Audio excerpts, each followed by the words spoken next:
Napapakamot na lamang sa ulo ang binatang si Lorenzo nang tawagin siya na matandang guro na si Mr. Moreno.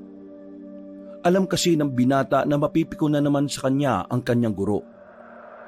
Religion kasi ang subject na matanda at ang subject na ito ang isa sa mga ayaw niyang pinapasukan pero wala naman siyang magagawa. Kailangan niyang humarap sa klase kahit mula pa noon hindi na siya naniniwala sa Diyos. Ikaw, Lorenzo, ano sa tingin mo ang maaring gawin ng isang binatang katulad mo upang mas mapalakas pa yung kanyang pananampalataya sa Panginoon? Hindi kasi ako naniniwala sa Diyos pero palagay ko, mas makabubuti kung mas ipapaunawa natin sa lahat na pwede kang maging mabuting tao kahit wala kang pinaniniwalaan. Sinasabi mo bang hindi na kailangan ng Diyos para maging mabuting tao? Kayo po nagsabi niyan. Lorenzo, kailangan ko ng matinong sagot. Tinatanong kita na maayos Sagutin mo ako na maayos. Sinasabi niyo po bang hindi maayos ang sagot ko dahil hindi ito naayon sa pananaw ninyo? Ang tanong ko ay ano ang magagawa mo para mas mapalakas pa ang pananampalataya ng isang kagaya mo sa ating Panginoon? Bibigyan kita ng halimbawa. Mahalin at sundin ang kanyang utos. Kaninong utos po? Sa Diyos, kanino pa ba? Utos po ng Diyos o utos ng taong sumulat ng 10 utos ng Diyos? Lorenzo, ang utos ng Diyos ay totoong iniutos ng Diyos. Tayo mga tao ay sinasabuhay ang kanyang utos sa pamamagitan ng pagsusulat nito sa mga libro o sa mga Biblia. Ibig sabihin, walang makakapagsabi na iniutos talaga yan ng Diyos?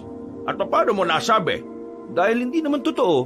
At ano naman ang nagiging basyan mo para sabihin hindi totoo ang Diyos? Dahil hindi ko siya nakikita. Ang hangin, hindi mo naman siya nakikita. Bakit ka naniniwalang may hangin? Dahil nararamdaman ko ang hangin. Mismo, ang ating Panginoon ay nararamdaman natin kahit hindi natin nakikita. Ibig sabihin, ang Panginoon ay totoo. Para lang din siyang hangin na nararamdaman natin. Ang hangin ay isang elemento na totoong nararamdaman ng isang tao gamit ang kanyang pandama. Ang Diyos mararamdaman depende sa paniniwala. Ibig sabihin, kung ang isang tao ay hindi naniniwalang may Diyos, hindi niya yun mararamdaman kahit na kailan.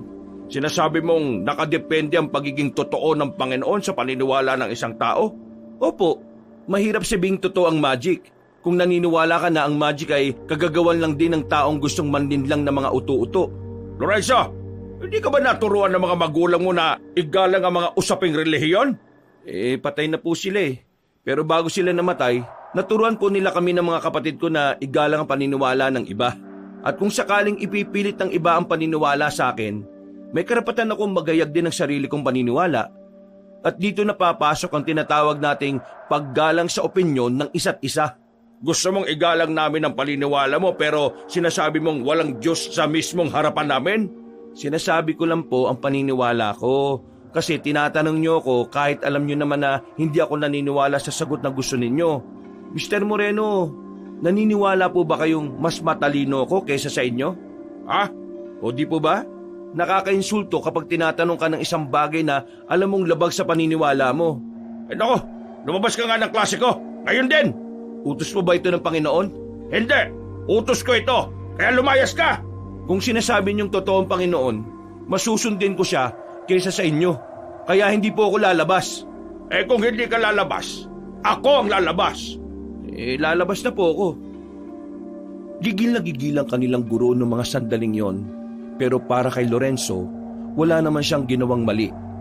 Pinaliwanag lang niya kung ano sa tingin niya ang pinaniniwalaan niya. Ang ganong klaseng pag-uugali ang madalas kainisan sa kanya ng mga tao. Dahil hindi siya naniniwala sa paniniwala ng nakararami. Ang tingin sa kanya ng mga tao ay masama. Pinuntahan na lamang ni Lorenzo ang room ng kanyang kakambal na si Martino. Sa tapat na lamang siya tumambay. Mag-uuwian na rin naman nila kaya minabuti niyang hintayin na lamang doon ng kapatid. Makalipas lang ang halos 1 oras, tumunog na rin ang bell. Pagkalabas ni Martino ay agad itong lumapit sa kanya. Oh, kanina ka pa ba dyan? Bakit nandiyan ka? Wala ba kayong klase sa huling subject nyo? Meron. Pinalabas ka na naman siguro ni Mr. Moreno, no? Ganun na nga nangyari. Ano naman ba'y ginawa mo? Alam niya naman na hindi ako naniniwala sa paniniwala nila pero palagi niya akong tinatawag at tinatanong. Pinaliwanag ko lang yung mga paniniwala ko tapos, ayun, Nagalit siya. Ang sabihin mo, pinamukha mo na naman na hindi totoo ang Diyos. Siya ang nagtulak sa akin para gawin yun eh. Bakit kasi hindi mo subukan magbasa ng Biblia? Para naman Para saan? para maintindihan mo na totoong may Diyos. Ay nako, kung ipipilit mo na naman yan, tatagal tayo ng 5 oras dito sa kinatatayuan natin. Naku, bahala ka nga. Tara na. Kung hindi lang natin pag-uusapan ng tungkol sa relihiyon, palagi tayo magkakasundo. Hindi na nagsalita ang binatang si Martino. Naglakad na lamang ito palayo.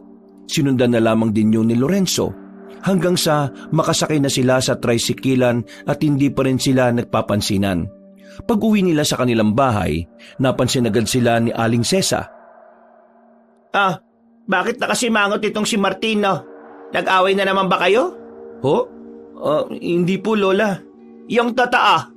Pinalabas yan ng teacher nila kasi nakipagtalo na naman siya kung totoo ang Diyos o hindi. Lorenzo, totoo ba sinasabi nitong kakambal mo? Opo, nakipagtalo ako. Pero sinagot ko lang naman yung mga tanong niyang naaayon sa paniniwala ko. Lorenzo naman, ilang beses ba kitang sasabihan na wag mong pasasakitin ang ulo ng teacher mo? Lalong-lalo na yung si Mr. Moreno.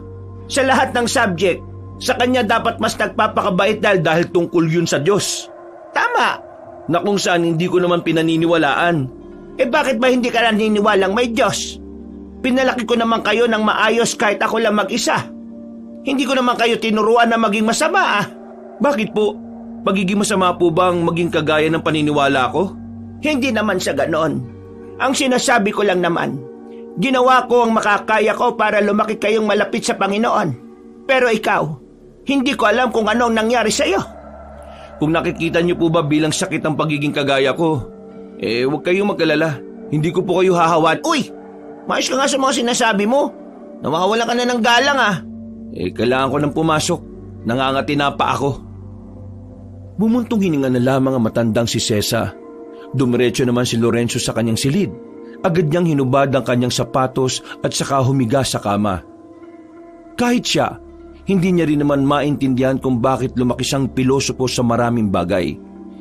Namulat siya sa ideyang ang mga bagay lang na nakikita at nahahawakan ang maituturing na tunay. Kung minsan, iniisip niya na hindi siya normal. Hindi kasi siya kagaya ng ibang binata. Mga bata pa lang sila, parang matanda na siya mag-isip. Sa murang edad, naisip na niya na ang paniniwala sa hindi nakikita ay isang malaking kalokohan. Sinubukan naman niyang paniwalaan ang paniniwala ng kanyang lola at kapatid. Pero kahit na anong gawin niya, palagi na lang niyang kinukwestiyon lahat ng turo ng simbahan. 4:00 na ng madaling araw nang magising siya. Naisip niyang galit sa kanya ang lola nila dahil hindi man lang siya ginising para kumain. Lumabas siya ng kanyang silid. Wala sa maliit nilang sala ang kanyang lola. Kadalasan kasi mga ganong oras ay gising na ang matanda. Naghahanda para sa tinitinda nitong kakanin. Sumilip siya sa silid na matanda. Nakita niyang nakahiga pa rin yun at balot na balot ng kumot. Hinipo niya ang noo nito. Nagtaka siya nang malaman na hindi normal ang init ng katawan nito. Lola, nilalagnat ka. Yung bintana. Sara! Yung aswang! Papasok! La, anong sinasabi niyo? Teka, hintayin niyo lang ako Kukuha lang ako ng gamot. Oh, anong ginagawa mo sa kwarto ni Lola? May sakit si Lola May sakit? Uulitin ko pa ba? May gamot ako rito, teka. Napainom nila ng gamot ang matanda. At makalipas nga lang ng 1 oras ay naging maayos na rin ang pakiramdam nito. Mag-uumaga na nang magkamalay na ang matanda. Nagtataka ito kung bakit sa tabi na nito nakatulog si Martino, habang si Lorenzo naman ay nakaupo lang sa gilid. Bakit kayo narito? Nilalagnat ka kaninang madaling araw Ako? Nilalagnat? Opo, may sinasabi ka pang mga aswang Aswang? Talagang sinabi ko yon? Opo, hindi nga rin ako makapaniwala na bukod sa Diyos, naniniwala ka rin may aswang. Umayos ka nga. Kung ano-ano na naman ang sinasabi mo. Lola, totoo ba talaga may aswang? Nako, gising na. Hindi ko alam kung bakit ko sinabi ang aswang. Pero totoo naman talagang may ganon. Meron ba nun dito sa atin? Oo, noon. Pero hindi ko alam kung meron pa nun dito. Lalo na sa panahon ngayon. Unti-unti nang nagiging moderno ang mundo natin. Ayaw ko na lang po magsalita. Mas mabuti pang ang wag na. Ang mabuti pa, maligo na kayo at magluluto na ako ng pang-agahan. Mamaya papasok na kayo. Magpahinga ka na lang la. Ako nang bahala magluto ng agahan. Sawa na ako sa sunog na isda, no? Di huwag kayong kumain. Napapailing na lamang si Martino. Lumabas na rin ito at sinimulan na ring lutuin ang kanilang agahan. Habang si Lorenzo, binabasa na lamang ang mga nakasulat sa kanyang notebook. Sa kalagitnaan ng kanyang pagbabasa, bigla niyang naisip ang aswang na sinabi ng kanyang lola. Hindi niya maintindihan kung bakit parang hindi yun mawala-wala sa kanyang isipan. Na kung tutuusin, hindi na niya dapat na binabalikan ng mga bagay na para sa kanya wala namang kwenta. Mabilis na lumipas sa mga oras. Matapos masigurong nasa maayos ng kalagayan ng kanilang lola, pumasok na rin sila sa kanilang paaralan. Normal lang na araw para kay Lorenzo ang bagay na yon. Kagaya ng laging nakasanayan, papasok siyang walang gaanong kinakausap. Magsasalita lang din naman siya kapag may kumakausap sa kanya. Ang ganong klase ng ugali ang naging dahilan kung bakit siya iniiwasan ng karamihan. Ang tingin kasi sa kanya ng mga tao, isa siyang malaking weirdo. Mag-isa ang binatang si Lorenzo nang sumapit na ang kanilang break time. Wala ni isa ang gustong makiupo sa kanya. Habang kumakain ay napansin niya si Mr. Moreno na papalapit sa kanya, dala ang binili nitong sandwich at tubig. Naghahanap talaga ito ng sakit ng ulo eh. Magandang araw, Lorenzo. Bakit mag-isa ka lang dito? Wala ka bang kaibigan? Kung meron, hindi ka naman makakaupo dyan. That's why mahalaga ang pakikihalubilo. Para magkaroon ka ng kaibigan. At ang pagkakaibigan ay nararapat lang na nakapagitna ang Diyos, kagaya na lang din ang relasyon ng babae at isang lalaki. Hindi ko naman kailangan ng kaibigan eh. Kaya ko mabuhay na mag-isa. Alam mo ba ang kasabihang No man is an island? Kasabihan niya ng mga taong takot mabuhay na mag-isa. Kasi hindi nila kayang walang inaasahan. Lorenzo, hindi ko alam kung anong pinanggagalingan ng mga sinasabi mo, pero sana patawarin ka ng Panginoon. Bakit to? Wala naman akong ginagawang mali ah. Ang hindi manampalataya sa Kanya ay isang malaking pagkakamali. At ang guluhin ng utak ng may mga sariling paniniwala ay hindi pagkakamali? Alam mo, kakainin ko na lang itong pagkain ko. Pwede ba akong umupo rito? Kanina ka pa nga po nakaupo eh. Napapailing na lamang ang guro na si Mr. Moreno. Sa hindi inaasahang pagkakataon, napansin niya ang bagay na nasa kamay ni Mr. Moreno. Isang pulseras na may palawit na tatsulok. Kakaiba ang disenyong yun para kay Lorenzo, pero hindi na lamang niya pinansin. Mabilis na nagdaan ng mga oras, dumating na nga ang 5:00. Pagtunog pa lang ng bell ay nag-uunahan na agad ang mga estudyante sa paglabas. Habang naglalakad, napayuko na lamang siya nang makita ang binatang si Emil. Nakilala niya lamang ito sa isang event sa kanilang school, at mula noon, palagi na siya nitong kinakausap. Uy, Lorenzo! Long time no see ah! Seryoso? Araw-araw mo akong ginugulo, no? May gagawin ka ba mamaya?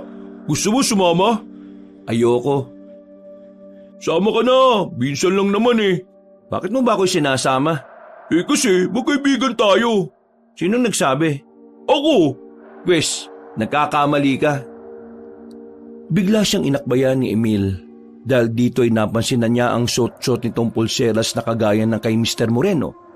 Nagsalubong ang kanyang kilay at saka inalis ang braso ng lalaki. Magsyota ba kayo ni Mr. Moreno? Oh? Wala. Uy, sandali lang! Sama ka na sa amin! Mag-ghost hunting kami! O pwede ring aswang hunting! Napatigil si Lorenzo. Narinig na naman niya kasi ang salitang aswang. Medyo iritado na siya sa bagay na yon, pero hindi niya alam kung bakit parang interesado siyang pag-usapan yon. Gaano katotoo ang aswang? Gaano ka totoo? Kasing totoo ng dibdib ni Ma'am Dina. Siya ka rin pala sa nagpapantasya sa kanya. Iba na lang kausapin mo. Hindi ako interesado. Eh bakit? Sino bang hindi magkakagusto kay Ma'am? Maganda, sexy, matalino, matangkad at maputi, di ba? Parang mas masarap pakinggan yung aswang kaysa sa mga sinabi mo eh. Hindi na hinintay pa ni Lorenzo na makapagsalita ang lalaking si Emil. Naglakad na rin ito ng mabilis. Hindi sila nagsabay umuwi ni Martino nung hapon na yon. Hindi pa rin kasi sila nagpapansinan. Habang naghihintay siya ng tricycle sa terminal, nakita niya ang babaeng guro na si Dina na nag-aabang din pala ng masasakyan. Sa hindi inaasahang pagkakataon, napansin niya ring may suot ng pulseras ito. At ang pulseras na yon ay kagayang-kagaya ng kina Emil at Mr. Moreno. Ang pangit naman ang disenyo ng pulseras na yon, pero bakit kaya maraming bumibili? Iiling-iling na lamang siya. Nang dumating na ang tricycle ay agad na rin siyang sumakay. Pag-uwi nila sa bahay nila, naabutan niyang naroon na pala si Martino. Nagpapakulo na ito ng tubig at hindi pa nakakapagpalit ng damit. Anong ulam? Mukha bang ulam ang nakasalang dito? Hindi naman yan ang dahilan kaya ako nagtatanong eh. Nagugutom na ako. Wala kang katulong dito, no? Kumilos ka na mag-isa. Bakit? Nasaan si Lola? May sakit na naman. Mabigat ang pakiramdam, mainit ang katawan. Natutulog? Kesa nagtatanong ka, bakit hindi mo nalang puntahan? Maya-maya. Lola, may sakit ka raw? Oo nga eh. Hindi ko rin alam kung bakit ako nagkasakit ulit. Ayos naman na ako kanina. Eh baka nabinat ka yata. Apo, huwag kayong masyadong kumakausap ng hindi nyo kilala. At huwag kayong basta-basta sasama sa kung sino-sino lang. Mali po yata kayo ng kinakausap la. Nasa labas po yung dapat makarinig niyan eh. Basta, makinig na lang kayo sa akin. Para naman ito sa kaligtasan ninyo.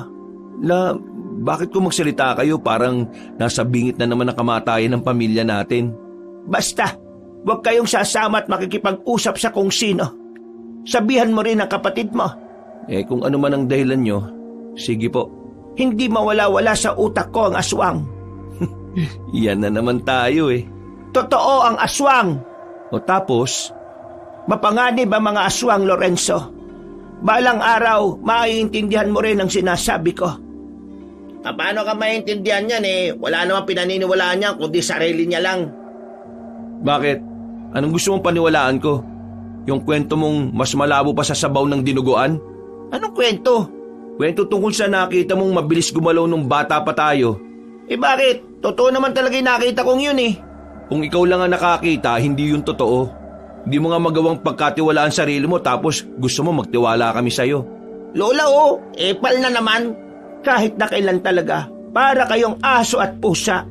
Lumabas ka na nga muna, Lorenzo. Mag-uusap kami ni Lola. Bakit? Tungkol saan? Tungkol sa Diyos. Bakit? Interesado ka ba? Salamat na lang. Pumasok na lamang si Lorenzo sa kanyang silid. Binuksan na lamang niya ang libro niya. Nagbasa-basa na lang siya hanggang sumapit na ang gabi. Natigil na lang ang kanyang pagbabasa nang marinig niyang tila natataranta na si Martino sa sala. Lumabas ang binata. Pagtingin niya, nakita niyang binubuhat na ni Martino ang kanilang lola. Oh, anong nangyari? Bakit mo pinatulog sa sahig? Sira ulo ka ba? Naimatay si Lola. Tulungan mo ako. Dadaling ko siya sa albularyo. May sarili na bang ospital ang albularyo? Doon ang sinabi ni Lola eh. Kaya tulungan mo na lang ako, visit ka. Marami nilang inalalayan ng matanda. Dinala nila ito sa bakuran at agad din namang nakapara ng tricycle ang lalaking si Lorenzo. Manong, sa Sitio 4 po. Pinandar agad ng matandang driver ang tricycle. Hindi naman kalayuan ang tinitirhan ng albularyo mula sa kanila. Kaya agad din naman silang nakarating doon. Tao po! Tao po! Anong kailangan? Siya, ano nangyari sa kanya? Magkakilala kayo? Ano ba nangyari sa kanya? Sigurado kang hindi ka naging kabit ni Lola? Ano ba pinagsasabi nitong taong ito? Pag yun na pong intindihin niyan, sira ang ulo niyan eh. Ito po si Lola, nahimatay. Pero bago yun, sabi niya puntahan daw namin itong address na ito. Agad silang pinapasok ng matandang si Hector. Inasikaso nito ang lola nila. Pinahiga sa papag at nilagyan ng kung ano-anong langis sa palad at sentido. Habang ginagawa ni Mang Hector ang panggagamot, napapasalubong na lamang ang kilay ni Lorenzo. Hindi niya maintindihan kung bakit ang daming tao na naniniwala sa mga albularyo. Para kasi sa kanya, ang tanging dapat lang pagkatiwalaan pagdating sa kalusugan ng tao ay ang mga doktor. Wala bang ginawa ang lola ninyo bago siya nagkaganito? Laging naalis si Lola. Naglalako ng kakanin. Pero wala naman siyang nabanggit sa amin na may nararamdaman siya bago yan. Kung ganon, masama ang kutob ko. Bakit po? Ano pong sa tingin niyong nangyari kay Lola? Malakas ang inala ko na meron siyang nakadaupang palad na aswang. Sandali. Sinasabi niyo bang meron na namang aswang dito sa atin? Matagal naman nang may aswang dito sa atin, pero hindi lang talaga natin malaman kung sino. Kasi nakakatawang tao sila. Isa pa, hindi lang dito sa atin meron, sa buong probinsya natin. Pwede po ba ako magtanong? Ano itatanong mo? Nilikha din ba ng Diyos ang mga aswang? Di ba ang sabi ng mga relihiyosong tao kagaya ng kakambal ko, lahat ng may buhay sa mundo, Diyos ang gumawa? Tama ka. Lahat nga ng may buhay sa mundo ay likha ng Diyos. Pero mga aswang, itinuturing silang patay o walang buhay sa simula pa lang. Dahil ang kaluluwa na meron sila ay hindi nanggaling sa kaharian ng Panginoon. Sila ay nanggaling sa kaharian ng Diablo. Kaya mga aswang, hindi sila nilikha ng Diyos. Isa silang mga nilalang na kailangan mawala sa mundong ito. Paano niyo sila ituturing na patay kung, Mang Hector, magiging maganda na ba ang kalagayan ni Lola? Teka, nagsasalita pa ako eh. Hindi mo ito moment. Moment ito ni Lola. Magiging maayos na rin ang lola mo. Kailangan ko lang muna siyang obserbahan. Ano ba talagang naging dahilan kung bakit siya nagkasakit? Ang isang tao, kapag meron siyang nakatitigan na aswang ng higit sa 10 minuto, nagkakaroon ng pagkakataon na mapasok ang kamalayan ng isang tao. Ginagawa nila ito kapag gusto nilang kontrolin ang biktima nila. Itong dahilan kung bakit nagkasakit ang lola ninyo. Parang hipnotismo? Tumpak! Bakit naman gagawin ng aswang yun kay Lola? Malalaman nyo rin sa oras na sabihin na sa inyo ng lola ninyo. May isa pa sana akong katanungan. Iisa pa talaga. Pambihira to. Kaya mo siya. Gusto ko mga tinatanong niya eh. Sige, ano mang itatanong mo, iho? Naging kabit ka ba ni Lola? Manahimik ka na lang. Napakamot na lamang sa ulo si Lorenzo. Makalipas pa ang halos 1 oras, muli nang nagkaroon ng malay ang matandang babae. Nagtataka pa nga ito nang mapansing nasa ibang bahay ito. Agad na pumasok ulit ng bahay ang kambal nang marinig nilang nagkamalay na ang kanilang lola. Naabutan nila itong nilalagyan ni Mang Hector ng langis sa sentido nito. Uy, ang sweet ah. Uy, mais ka nga. Mais na ang kalagayan ng lola ninyo. Naku, mabuti naman kung ganun. Lola, paano kayo nagkakilalang dalawa? Si Hector ay kumpare ng lolo ninyo. Kaya pala. Kaya pala ano? Kaya pala magkakilala kayo. Kayong dalawa, mag-iingat din kayo. Sinabihan na po ako ni Lola. Bakit? Wala naman kaming kasalanan sa aswang ah. Makinig na lang kayong dalawa. May ibibigay akong pangontra para sa inyong dalawa. Heto, suotin niyo ang kwintas na ito. Kapag sinuot niyo ito, maiilang ang mga aswang na lapitan kayo. Isang kwintas na may palawit na ano ito? Gintong pangil. Hindi ito ginto. Tanso lang ito na may halong bakal. Alam ko, pero may kasamang orasyon at ritual ang kwintas na yan, pangontra yan sa mga aswang. Kaya lagi niyong dapat suot yan lalo na kung lalabas kayo ng bahay. Buntong hininga na lamang ang nagawa ni Lorenzo. Pinakita niyang isinuot niya ang kwintas. Pero ang totoo, pag-uwi nila ay agad niya rin naman itong inalis sa kanyang leeg. Hindi siya naniniwala sa mga ganoong bagay. Makalipas pa ang ilang araw, tuluyan ng gumanda ang pakiramdam na matandang si Cesa. Nakakapaglako na ulit ito ng mga tinda nitong kakaning. Si Lorenzo at Martino naman ay naging abala sa pag-aaral. Nalalapit na rin kasi ang kanilang exam. Ano na naman bang kailangan mo sa akin? Wala naman. Gusto lang kitang samahan kumain eh. Bawal ba? Hindi naman bawal pero ayoko. Ano? Di ka pa rin masasama sa aswang hunting? Hindi ko pala tapos dyan sa bagay na yan. Kulang pa kasi kami ng isa eh. Ayoko nga. Bakit ba kasi ayaw mo? Hindi mo ba nababalitaan? Ang alin? Si Ma'am Dina buntis? Hindi totoo yun. Hindi yun. Ang alin nga? Sa ibang level, may mga nawawalang estudyante. 4 na nawawala mula nung Lunes. Saan mo naman nabalitaan yan? Wala nga kumakalat na ganyan dito sa school natin eh. Narinig ko sa faculty. Tapos tatanungin mo ako kung nabalitaan ko. Basta, ayaw kong sumama. At baka pati ako mawala rin.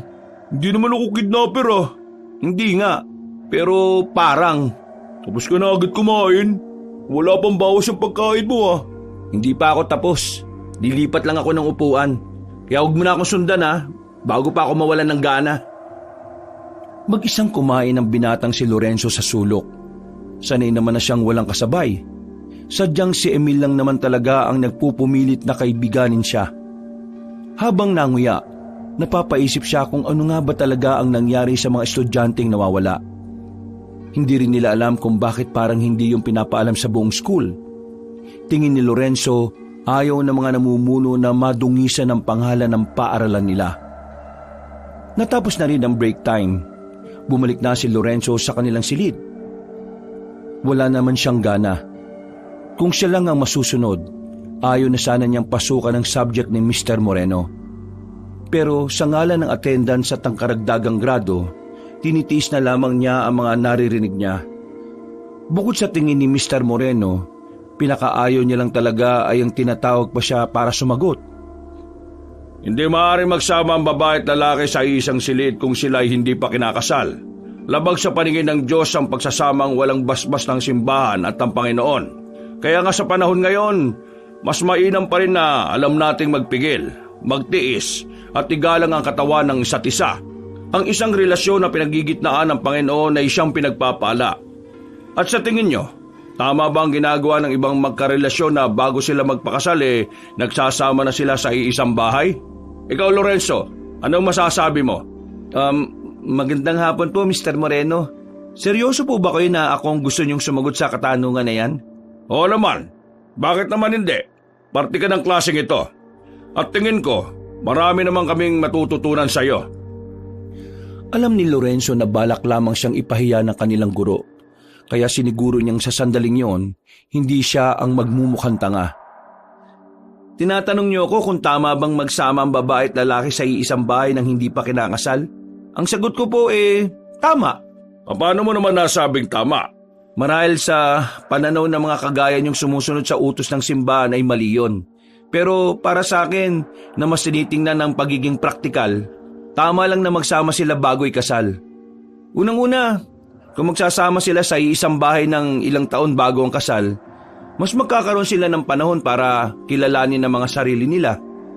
Yun ang magsisilbing practice nila bilang mag-asawa.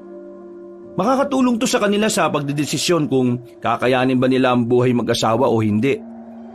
Mas makikita nila ang mga kahinaan at kalakasan ng bawat isa dahil mas magkakaroon sila ng oras na tutukan ng isa't isa. Kung magsasama lang sila pagkatapos ng kasal, pareho silang mangangapa sa buhay mag-asawa. Wala silang alam At dahil wala silang alam, makikialam ang mga magulang nila. At dahil makikialam ang magulang nila, mawawala na ng saysay ang salitang pag-aasawa. Mas mahihirapan silang makilala ang bawat isa kung saka lamang sila magsasama.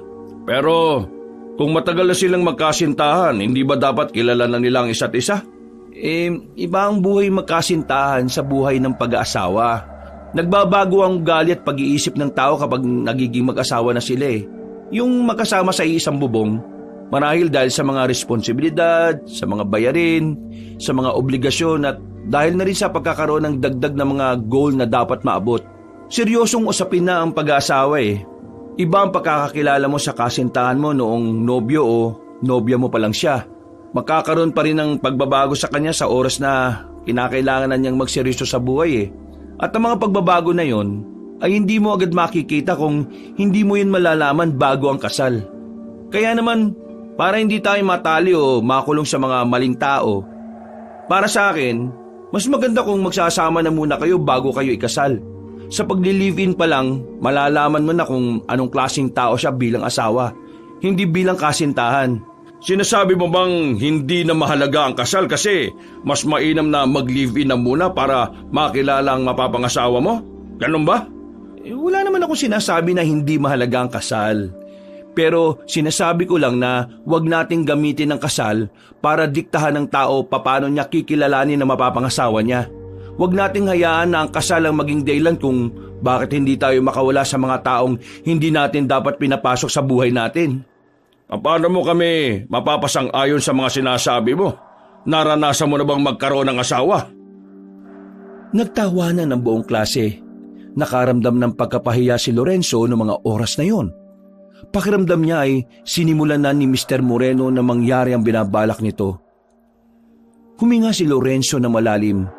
Hindi siya papayag. Ano po sa tingin niyo mararamdaman niyo kapag meron kayong ninakaw na mahalagang bagay para sa iba? Ha? Wala itong koneksyon sa pinag-uusapan natin. Kung masasagot mo, meron. Anong mararamdaman ko kapag may ninakaw akong mahalagang bagay sa ibang tao? Hindi naman ako ganong klase ng tao eh. Sabihin na natin na kunwari, masama kang tao. Kung masama akong tao, malamang kakabahan ako. Baka mahuli ako eh. Matatakot. Di ba gano'n naman ang mga magnanakaw? Gagawa sila ng kasalanan pero kapag nagawa na nila saka lang nila may isip na mali ang ginawa nila. Yun dahil sa pagiging makasarili nila at sakim. Paano nyo nasabi yan? Naranasan nyo na rin po bang magnakaw? Ha? Naranasan nyo na po bang magnakaw? Yung pong tanong ko ngayon. Malamang hindi. Bakit nyo po alam ang mga bagay tungkol sa mga magnanakaw? Hindi mo naman kailangan maranasan para malaman mo ang isang bagay. Minsan, kailangan mo lang ding matutuhan at matuklasan. Mismo? Anong mismo? Kayo na rin ang sumagot ng tanong niyo sa akin kanina kung naranasan ko na bang magkaroon ng asawa. Iniinsulto mo ba ako? Tinatanong po kita kanina kung sigurado po kayo na tatawagin niyo ako. Wala akong ginagawang masama. Sinasagot ko lang ang mga tanong ninyo nang hindi naaayon sa mga sagot na gusto niyong marinig. Upo na po ako. Okay lang po ba? Maraming salamat po. Natameme na lamang ang matandang guro. Pero sa kaloob-looban nito, parang gusto na nitong sumabog. Habang si Lorenzo naman, lihim na nagdiriwang ang kanyang puso. Pakiramdam niya, naipanalo niya ang argumentong sinimula ng isang matandang sabik siyang mapahiya. Maya-maya ay tumunog na ang bell. Nauna nang tumayo sa kinauupuan ng binatang si Lorenzo nang marinig ang hudyat ng uwian. Hindi na niya nilingon pa si Mr. Moreno dahil alam niyang masama na naman ang tingin nito sa kanya. Sa kakamadali niya, nakabanggaan niya sa pasilyong babaeng guro na si Dina. Ang guro na halos pinagpapantasyahan ng lahat ng lalaking estudyante. Ayos ka lang ba? Pasensya na at hindi kita nakita. May tinitingnan kasi akong papel eh. Ayos lang naman po. Hindi rin ako nakatingin kaya kasalanan ko rin. Sandali lang. Ikaw yung kapatid ni Martino? Kambal ba kayo? Magkamukha kayo eh. Sa kasamaang palad, opo. Kambal nga kami. Alam mo bang tuwang-tuwa ang mga guro sa kanya? Lalong-lalo na si Mr. Moreno kasi talagang malapit sa Panginoon ang kambal mo eh. Ayos yan. Ikaw rin. Kilalanin mo rin ang Panginoon. Ay, huwag na po kayo magtangka, ma'am. Malapit nang mapanot si Mr. Moreno sa konsumisyon sa akin. Isipin niyo na lang po na hindi bagay sa babae kapag panot. Sige po, aalis na po ako. Sige, bye. Pagtalikod ng guro sa kanya, sa hindi malamang dahilan ay meron siyang naamoy na kakaiba mula roon. Mabango naman si Dina, pero hindi maintindihan ni Lorenzo kung bakit siya nakakaamoy ng parang malansa. Nang lingunin niya ulit ang babaeng guro, nagtaka siya kung bakit bigla na lamang siyang kinabahan sa ngiti nito sa kanya. Nung oras na yon, nakaramdam siya ng pagkahilo. Agad-agad na sumama ang kanyang pakiramdam. Napahawak siya sa pader nang maramdamang parang tutumba siya. Uy! Anong nangyayari sa'yo? Nakita na lang niya si Emil sa gilid niya. Nakaalalay na ito sa kanya. Dinala siya nito sa klinik. Pagdating niya roon, naroon si Dina. Ang babaeng guro ang umasikaso sa kanya. Nung mga sandaling yon, nagtataka siya kung bakit ang bilis ng tibok ng kanyang puso. Dahil sa pagkahilo niya, hindi na niya gaanong naririnig ang pinag-uusapan ni Emil at Dina. Nagtataka siya kasi base sa nakikita niya, parang malapit sa isa't isa ang dalawa. Hindi maganda ang kutob niya, kaya kahit nahihilo, tumakbo siya palabas ng klinik. Nakasalubong niya ang kakambal na si Martino. Hinawakan niya ito sa balikat at takmang tutumba. Uy, ano bang problema mo? Tulungan mo ako. Ano? Nahihilo ako eh. Uy, Lorenzo! Pumasok ka raw sa klinik, sabi ni Ma'am Dina. Ayoko. Uuwi ako. Martino, alalayan mo ako. Gusto kong umuwi. Ayoko rito. May kakaiba sa school na ito. Nagtataka ang lalaking si Martino. Kilala niya si Lorenzo. Alam niyang hindi basta-basta magsasalita ng kawirduhan ng kanyang kakambal kung wala lang. Kaya kahit na inis siya rito, inalalayan niya lang ito palabas sa kanilang paaralan. Agad silang sumakay sa tricycle. Nang makauwi, takang-taka ang kanilang lola sa kanila. Nag-alala itong lumapit sa kambal. Nang maiupo na ni Martino ang kakambal niya, ay sa kanan nito sinabi kung ano ang nangyari. Anong nangyari sa kanya? Bakit nanlalata itong si Lorenzo? Hindi ko alam dyan. Galing yan sa klinik kanina eh. Pero tumakbo palabas. Nakasalubong ko siyang ganyan na. Ayaw niya magpa-klinik. Mas gusto niyang umuwi. Lorenzo, anong nangyari? Anong masakit sa'yo? Bakit ganun siya? Nandito ba siya? Bakit ko siya naririnig? Uy, Buang, sino bang sinasabi mo? Nandito na tayo sa bahay. Hindi, nandito siya. Tawagin mo nga si Hector. Bakit la? Ano ba sa tingin niyo nangyayari sa kanya? May nangyayaring hindi tama. Nagmamadaling makalabas ng bahay ang lalaking si Martino. Pagbalik nito ay kasama na nito ang albularyo. Agad nitong sinuri ang kalagayan ng binatang si Lorenzo. Nalaman agad nito na may kinalaman ng aswang sa nangyari. Hindi nagsayang ng oras ang albularyo. Kung anong ginawa nito kay Aling Cesa ay siya ring ginawa nito kay Lorenzo. Isang oras lang ang nakalipas na wala na rin ang mataas na init ng katawan ng binata. Kalauna na ay nagkaroon na rin ito ng malay. Nagtataka habang salubong ang kilay na nakatingin sa kanila. Huwag mo kaming tingnan ng ganyan. Tinulungan ka namin para gumaling ka. Gumaling? Ano bang nangyari sa akin? Inuwi ka ni Martino ng mataas ang lagnat mo. At may mga sinasabi ka sa amin na hindi namin maintindihan. Gaya ng alin? Sabi mo, nandito siya kasi naririnig mo. Sino? Aba, iwan ko sa'yo. Iho, naalala mo ba mga nangyari bago ka nagkasakit? Baka may aswang kang nakadaupang palad. Wala akong aswang na nakadaupang palad kasi wala namang aswang. Isipin mong maigi. Bago ang nangyari, ano ang mga naalala mong tingin mo ay weirdo? Sino yung huli mong nakausap? Sandaling napaisip ang binatang si Lorenzo. Bigla na lamang bumalik sa isipan niya ang babaeng si Dina. Sa hindi malamang dahilan, bigla siyang nakaramdam ng kaba na hindi naman niya alam kung saan ang gagaling. Yung huli kong nakausap? Anong meron? Malaki ang tsansa na ang huli mong nakausap, siya ang aswang na balak kang kunin. Si Martino lang yung huli kong nakausap habang nasa tricycle kami. Buang, nanlalata ka na nun. Ang sinasabi ni Mang Hector, yung huli mong nakausap bago ka magkaganon. Hindi ko maalala eh. Nagkaila na lamang ang binatang si Lorenzo. Bukod kasi sa hindi naman siya naniniwalang may aswang, gusto niya rin munang malaman kung ano ang kakaiba sa gurong si Dina. Hindi ko talaga maalala eh. Huwag mo nang piliting maalala kung hindi mo talaga maalala. Hayaan mo na. Malalaman ko rin sa susunod na araw kung sino ang mga aswang dito.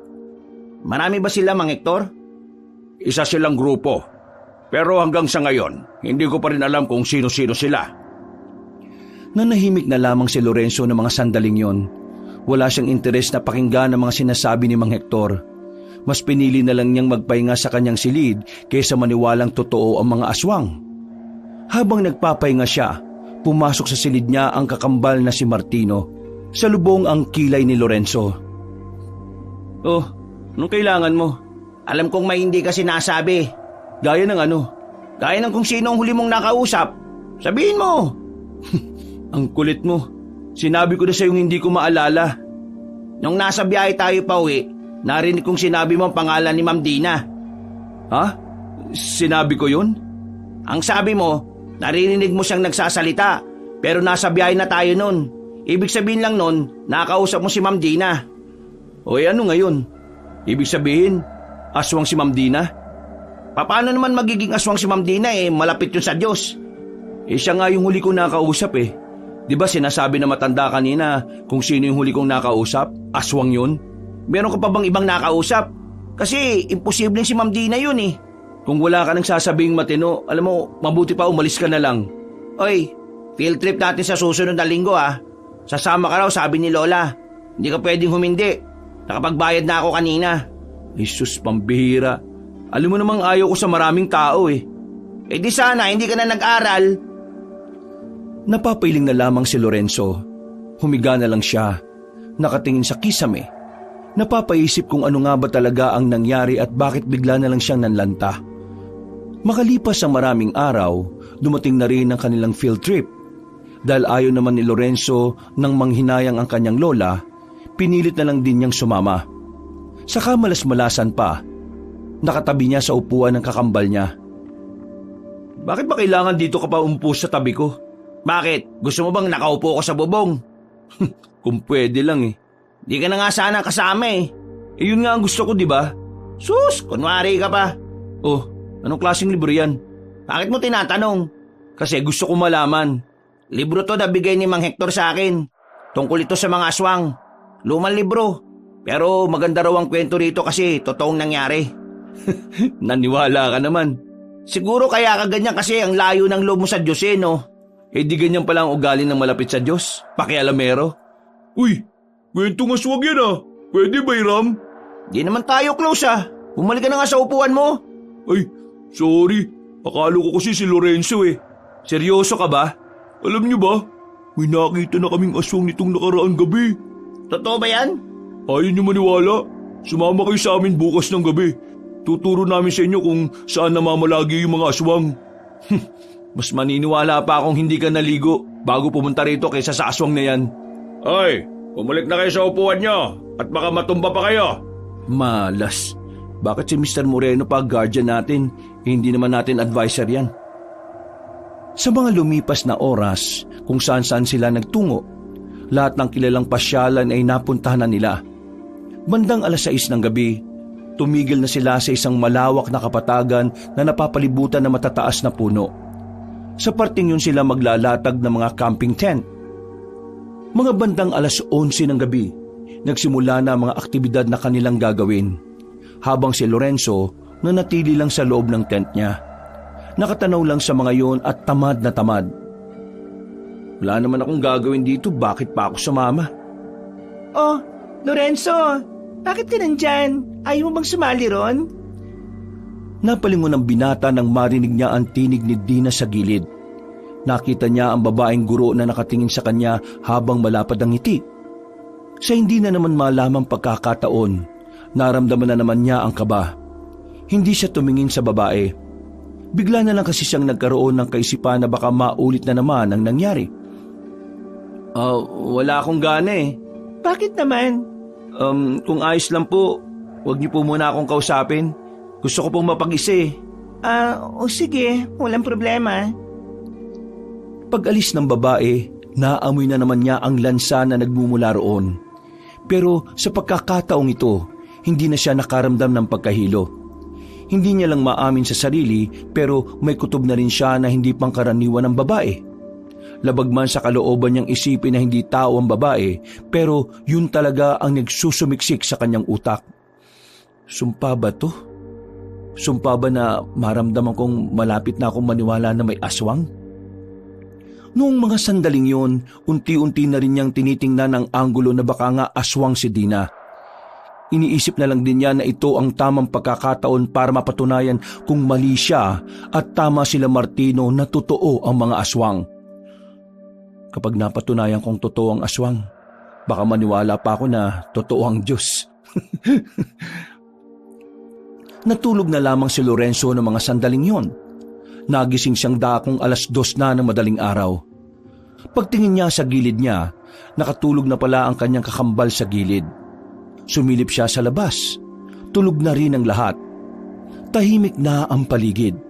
Pero nakita niya si Dina na nagmamadaling naglalakad na parabang meron itong pinagkakaabalahan. Sa ganung oras, para kay Lorenzo ay nakakapagtaka yun. Kaya naman hindi na rin niya napigilan ng sarili na sundan ng babaeng guro. Anong gagawin nun sa gubat? Kahit na mag-isa lang, walang naramdamang kaba si Lorenzo. Kinakain siya ng kanyang kuryosidad. Parang hindi matatahimik ang kanyang kalooban hanggat hindi niya nalalaman kung ano ang meron kay Dina. Nakapasok siya ng gubat. Madilim, tanging sinag lamang ng buwan ang nagsisilbing liwanag niya sa daan. Nakakainis. Bakit ko ba ito ginagawa? Sa kakalakad niya, bigla na lamang niyang narinig ang tinig ni Dina na tila may kinakausap. Gumilid siya at pinakinggan ang sinasabi ng babae. May sasama natin to sa mga bagong miyembro. Ang kaso nga lang, lumaban. May dalang baril tong mga ngaso na to eh. Dinali ko na bago pa siya nakapagpaputok ng baril. Nang marinig ni Lorenzo mga sinabing yun ng babae, mas lalo siyang naintriga. Mas lalo siyang napaisip kung ano nga ba talaga ang meron sa guro na yon. Maraan siyang naglakad, nakayuko at todo ingat sa bawat paghakbang. Pagsilip niya sa halamanan, nakita niya si Dina. Nakatayo habang nakatingin sa buwan. Wala na ang kausap nito, pero napansin ni Lorenzo na tila merong taong nakahiga sa lapag. Palagay niya, yun ang taong tinutukoy ni Dina ng mga ngaso. Hindi gumagalaw ang lalaki. Kinabahan siya nang mapagtanto na baka wala na yung buhay. Pero mas lalo siyang kinilabutan nang makitang bigla na lamang nilapa ni Dina ang lalaking wala ng buhay. Para itong leon na gutom. Nanlalaki ang kanyang mga mata. Sa puntong ito ay parang nakalimutan na niya ang sarili niyang paniniwala. Dahil sa nasaksihan niya, napatunayan na niyang totoo nga ang mga aswang.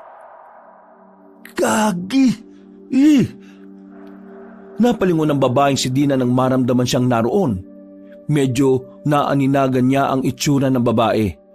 Nanginig ang tuhod niya sa takot.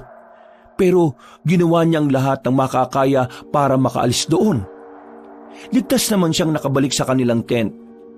Nagising si Martino nang masagi niya ito. Napansin siya ng kanyang kakambal na parang hindi siya mapakali. Uy, anong nangyayari sa'yo? Uy, bakit ka nanginginig? Napabangon si Martino. Si Lorenzo naman parang naninigas ang kamay. Sinampal siya ng malakas ni Martino at dahil dito tila natauhan siya. Kumalma ang kalooban ni Lorenzo. Anong nangyari sa'yo? Bakit galing ka sa labas? Martino, naniniwala na ako may Diyos. Ano? Totoong Diyos. Tama kayo. Pinagsasabi mo. Bakit? Nakita mo na ba si Jesus sa labas? Sabi mo maniniwala ka lang kapag nakita mo siya, di ba? Ang sabi ko, kapag napatunayan kong totoo ang aswang, ibig sabihin, totoo ring may Diyos. Teka, nakakita ka ng aswang? Hindi totoong hindi ko maalala kung sinong huli kong nakausap. Naalala ko yun, pero hindi ko lang sinabi kasi ayaw kong maniwala eh. Ano ba talaga? Diretsuhin mo na nga ako. Si Ma'am Dina. Si Ma'am Dina ang huli kong nakausap. Nagkatitigan kami ng matagal. Pag alis niya, ayun, nahilo ko bigla. Nung dinala nila ako sa klinik, naririnig ko yung boses niya na bumubulong sa akin.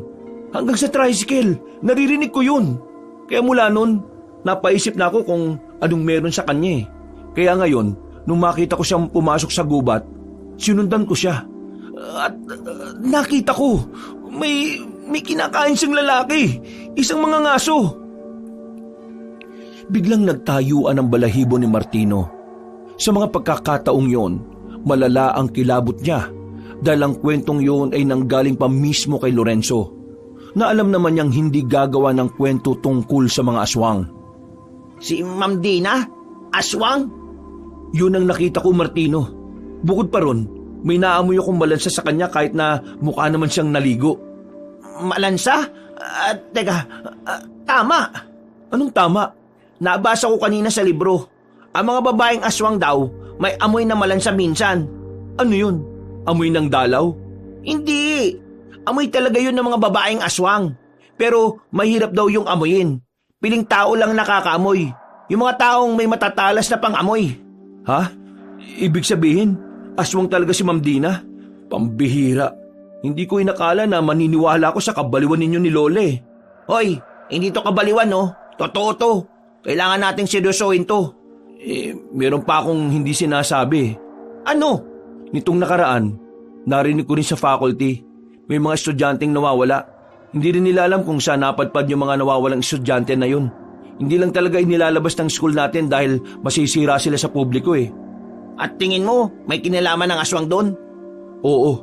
Ang pagkakarinig ko kasi kanina kay Ma'am Dina, may nabanggit siya na may pandagdag miyembro sana sila kung hindi lang niya napatay yung mga ngaso. Ibig sabihin, totoo nga sinabi ni Mang Hector, meron silang grupo. Kailangan na nating ipaalam sa principal to. Hindi, wag muna. Ha? Bakit hindi? Kasi wala tayong kasiguraduhan kung sino pa ang mga aswang sa school. Baka mamaya yung principal aswang din. Sa mga pulis, doon natin sabihin. Useless, hindi sila maniniwala. Kailangan ko bang paliwanag sa iyo kung bakit? Hindi na. Hindi maganda tong nangyayari. Diyos ko Panginoon, gabayan mo sana kaming lahat na makauwi ng ligtas. Uy, ginagawa mo? Nagdarasal. Mabuti ba sumabay ka na? Pwede bang saka ako na gawin yan? Kanino ko lang sinabi na naniniwala na akong may Diyos eh. Naku, bahala ka sa buhay mo. Basta ako magdarasal. Noong mga sandaling yon, hindi na nakatulog ang magkapatid. Kinakabahan silang dalawa na baka makahalata sa kanila si Dina. Nanatili lang sila sa loob ng kanilang tent. Nakahinga sila ng maluwag nang mapansin nilang maliwanag na sa labas. Mapungay ang mga mata ng kambal. Pero kailangan na nilang magligpit para sa kanilang pag-uwi. Habang naglalakad pabalik ng kanilang service na bus, napansin ni Martino na tila may kulang sa mga kaklase niya. Dalawa ang nawawala. At parang wala namang pakialam si Dina na isa sa kanilang nagsisilbing guardian. Martino, bakit? May problema ba? Kanina pa kita napapansin na lingon ka ng lingon napansin ko lang po kasi na wala si Diego at Maria. Si Diego at Maria pala. Maaga silang umalis kanina. May emergency daw sa bahay nila. Ano raw po yun? Hindi ko na inalam. It's a private matter. Baka tungkol sa pamilya. Ngumiti na lamang ang babaeng guro. Pero sa loob-loob ni Lorenzo at Martino, nung oras na yon, alam nilang nagsisinungaling ang babae sa kanila. Pagdating nila sa bus, nakatinginan si Lorenzo at si Dina. Agad namang umiwas ng tingin ng binata. Nababahala siya na baka may gawin na naman sa kanya ang babae. Habang umaandar ang bus, Martino, may tanong ako. Ano yun? Yung Diyos ba? Alam niya na agad kung sino yung mga aswang? Alam ng Diyos ang lahat, no? Bakit hindi na lang natin siya tanungin para malaman na agad natin kung sino yung mga iiwasan? Hindi nakikialam ang Diyos. Bibigyan niya lang tayo ng mga gabay. Hindi siya makikialam? Bakit? Hahayaan niya lang tayong mapahamak? Pagsubok itong binibigay niya sa atin. Kaya hahayaan niya lang tayong lagpasan to. Huwag kang mag-alala. Hindi niya naman tayo bibigyan ng pagsubok na hindi natin kakayanin Kakayanin naman pala natin paano pa nasabing pagsubok yon? Ay naku, ewan ko sa'yo. Napapakamot na lamang sa ulo ang lalaking si Lorenzo. Nakatulog na sila sa biyahe nung oras na yon. Hapon na nang makabalik na sila sa kanilang paaralan. Pagbaba nila ng bus, nakita nilang nakatingin pa rin sa kanya si Dina. Seryoso ang tingin ito sa kanya. Wala na ang ngiting lagi niyang nakikita. Hindi na lamang pinansin ni Lorenzo ang bagay na yon. Pumara na lamang sila ng tricycle. Pag-uwi nila, nagtataka sila kung bakit naroon si Mang Hector. Pagkakita pa lang nila sa mukha nito, nahalata na agad nila ang pag-aalala. Oh, Mang Hector, bakit kayo nandito? Ang lola ninyo. Bakit? Ano nangyari sa kanya? Nilaso ng aswang. Ano po? Agad-agad silang tumakbo sa loob ng bahay. Pagtingin nila sa matandang babae, nakita nilang kulay ubi na ang labi nito. Ang kuko nito sa paa at kamay ay ganun na rin ang kulay. Walang malay si Aling Sesa. Malamig din ng palad. Anong nangyari? Bakit sila nalason ng aswang? Bago siya magkaganyan, nakapagkwento pa siya sa akin. Ang sabi niya, merong isang lalaking aswang ang bumili sa kanya. Nagkadikit ang mga kamay nila nang mag-abot siya ng sukli. Yung aswang na yun pala, may laso ng kamay. Sabihin nyo, maalis nyo naman ang laso sa katawan niya, hindi ba? 50-50 ang tsansa. Hindi naman kasi ito laso na parang tuklaw lang ng ahas. Yung laso na nasa katawan niya ay sa bibig dumaan. Ibig sabihin, mas madaling kakalat ang lason sa katawan.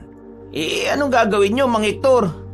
Yung gamot kasi na ginagawa ko natutunan ko lang sa tatay ko noon buhay pa siya.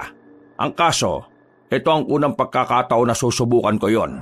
Kaya hindi ko rin sigurado kung tatalaba o hindi. Sagutin nyo nga po ako.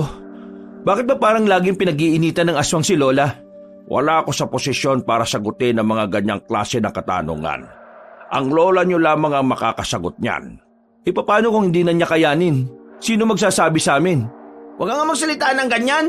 Huwag na tayong maging tanga rito Alam nating tatlo na walang tsak na tsansa kung makakaligtas siya sa laso na yan. Kaya ngayon, Mang Hector, sabihin nyo na sa amin kung ano man ang hindi pa namin alam. Pangako, kapag sinabi nyo, magdadasal na ako. Huminga ng malalim ang matandang sektor. Sa uli ay wala na rin itong nagawa. Naisip na matanda na dapat na rin malaman ng kambal ang katotohanan, ang tungkol sa pagkatao ng kanilang lola. Ang lolo at lola ninyo, sila ang dating pinuno ng mga manunugis dito sa probinsya natin. Si Asmer, siya ang pinakapinuno. Siya ang nagmamando sa lahat ng manunugis para patayin ang mga aswang. Samantalang ang inyong lola naman, siya naman ang nagsasanay sa mga baguhang manunugis. Tinuturuan niya mga yon sa paghawak ng mga sandata. Si Cesar rin ang gumagawa ng magagandang gamot na pangontra sa mga aswang. Ang dahilan kung bakit ginugulo ng mga aswang ang lola ninyo ay dahil silang mag-asawa ang umubos sa angka ng mga aswang noong araw. Kung ganon, bakit inilihim ni Lola sa amin tungkol sa katauhan nila? Dahil nababahala ang lola ninyo na kapag nalaman nyo ang ginawa ng inyong lolo, baka magbago ang tingin nyo kay Asmer. Ano po bang ginawa niya? Noong araw, nakatira kaming lahat sa maliit na baryo. Yung mga kabaryo namin, biniyag sila ng mga aswang at ginawang kauri nila. Nang magharap-harap na sa labanan, pinagpapapatay ng lolo ninyo mga kabaryo namin. Mahirap yun para kay Asmer, pero kailangan niyang gawin dahil mga aswang na silang lahat. Pinatay niya ang lahat na mga kakilala namin na parang mga kapatid na rin ang turing niya sa mga yon. Ginawa niya yon kahit na masakit sa kalooban niya. Bago mamatay si Asmer, nakiusap siya sa amin na huwag ipapaalam sa pamilya ninyo ang nangyari. Ayaw ni Asmer na magmukha siyang masama dahil lang pinatay niya ang mga taong naging aswang. Wala naman nung mali sa ginawa ni Lolo Kahit ako rin, ganun din ang gagawin ko. Pero hindi niyo masisisi ang lola ninyo. Dahil noong araw, lahat ng mga kasamahan naming manunugis ay kumalas. Sinisisi ang lolo ninyo. Nagalit silang lahat. May panahon pa raw kasi para makabalik sa pagiging tao mga aswang na yon, pero pinili niyang paslagin. Ang totoo, huli na ang lahat para sa mga kabaryo namin. Hindi na sila makakabalik sa dati dahil malakas na yanggaw ang ginawa sa kanila. Pero may iba pa bang dahilan kung bakit ayaw sabihin sa amin ni Lola ang tungkol doon? Ayaw niyang sumunod kayo sa yapak nila. Anong ibig niyong sabihin? Ayon sa talaan ng pamilya ninyo, ang henerasyon niyong dalawa ang magmamana ng nasimulan nilang dalawa. Ayaw na ni Cesar na dugtungan pa ang misyon na dapat ay tapos na. Ayaw niya kayong mapahamak. Bumuntong hininga na lamang si Lorenzo habang nakatingin sa kanyang lola, na wala pa ring malay. Matapos ang pag-uusap na yon, pinalabas na rin sila ni Mang Hector. Sisimulan na nitong gamutin si Cesar. Pansamantalang umalis na muna ng bahay si Lorenzo. Naglakad-lakad siya hanggang sa makarating na nga sa maliit na simbahan sa kanilang baryo. Hindi siya pumasok sa loob. Pakiramdam niya kasi wala siyang karapatan. Kung totoo ka talaga, pagalingin mo ang lola ko. Kapag pinagaling mo siya, ipapangako kong iaalay ko ang buhay ko sa paglilingkod sa iyo. Lahat isusugal ko. Pagalingin mo lang siya. Lakas ng loob kong sumugal Palibasa, alam ko naman na hindi mo naman tutuparin tong hiling ko kasi di naman ako naniniwala sa iyo Basta, kung totoo ka talagang Diyos at naririnig mo ako, pagalingin mo ang lola ko. Siya na lang ang meron kami ng kambal ko Siya ang buhay namin. Humangin ng malakas ng mga sandaling yon. Sa hindi mapaliwanag na dahilan, gumaan ang kanyang pakiramdam. Para siyang nabunutan ng tinik. Napapangiti na lang din siya. Hindi niya kasi inakala na darating ang araw na kakausapin niya ang isang lumalang na kahit kailan hindi niya naman pinaniniwalaan noon. Nilisan niya ang simbahan. Binalikan niya ang kanyang lola. Pagpasok nila sa loob, laking gulat nila sa kanilang nakita. Hindi makapaniwala ang binatang si Lorenzo nang madatnang nakaupo na ang kanilang lola. Bumalik na ang dating kulay ng kuko at labi nito. Kahit na pawis ay kitang-kita nilang masigla na si Aling Sesa. Lola, ayos na ba kayo? Wala na bang lason sa katawan ninyo? Nasa maayos na ang kalagayan ko. Habang ginagamot ko ang lola nyo, bigla na lang nawala yung init ng katawan niya. Tapos, dumilat siya. Sabay-sabing ayos na daw siya. Tahimik lamang si Lorenzo sa gilid. Pero sa isip-isip niya, mukhang pinatunayan talaga ng Diyos na dapat siyang maniwalang may lumalang ng lahat. Pero sa kaloob-looban ng binata, masaya siya dahil nakaligtas ang kanyang lola sa tiyak na kamatayan. Pero maya-maya lang nawala ang kanyang ngiti. Sa puntong ito, nabuhay ang galit niya para sa mga aswang. Pinangako niya sa kanyang sarili na pagbabayarin niya ang lahat ng aswang. Uunahin niya sa listahan ng kanilang gurong babae na si Dina. Bago matulog, dumaan na muna siya ulit sa simbahan. Makakalahating oras na siyang nakatayo sa tapat. Hindi niya kasi alam kung papaano niya sisimulan ang pagpapasalamat. Dahil una pa lang, hindi naman talaga niya gawaing magpasalamat sa mga bagay na hindi sakop ng paniniwala niya noon. Hindi ko alam kung pinahiya mo ko nung patunayan mong totoo ka. Pero maraming salamat kasi nasa maayos na kalagayan ng lola ko. Yung usapan natin kanina, tototohanin ko yon. Tatapusin ko lang tong problemang to. Magsisilbi ako sa'yo. Ano bang pwede kong itawag sa'yo? Lord? Boss? Pre? Bro? God? Diyos? O boss na lang siguro? Boss, pasensya na kaagad kung magiging masama muna ako bago mo ako maging tagapagsilbi Ilangan ko lang pagbayarin yung mga aswang na nagtatangka sa buhay ng lola ko Ay, siya nga pala. Baka pwede mo naman akong ipasa sa exam mo. Humangin lang ng malakas at saka umalis na rin siya sa tapat ng simbahan. Pagbalik niya sa bahay nila ay parang wala lang nangyari sa kanyang lola. Kahit si Mang Hector, hindi rin niya alam kung ano ang nangyari. Napapangiti na lamang si Lorenzo sa gilid. Bagay na ipinagtaka naman nila Martino. Kahit kailan kasi, hindi nila nakitang nakangiti ng ganoon kalapad si Lorenzo. Lumipas ang 3 araw. Lunes na naman. Sabik na sabik pumasok si Lorenzo. Hindi dahil gusto niyang matuto sa mga bagong pag-aaralan, kundi dahil gusto niyang makita ang babaeng si Dina. Uy, ang bilis mo naman maglakad. Para kang kabayo Para lang sa kaalaman mo, ang kabayo hindi mabilis maglakad, mabilis siyang tumakbo. Sus, dami mong alam. Kesa naman wala, no?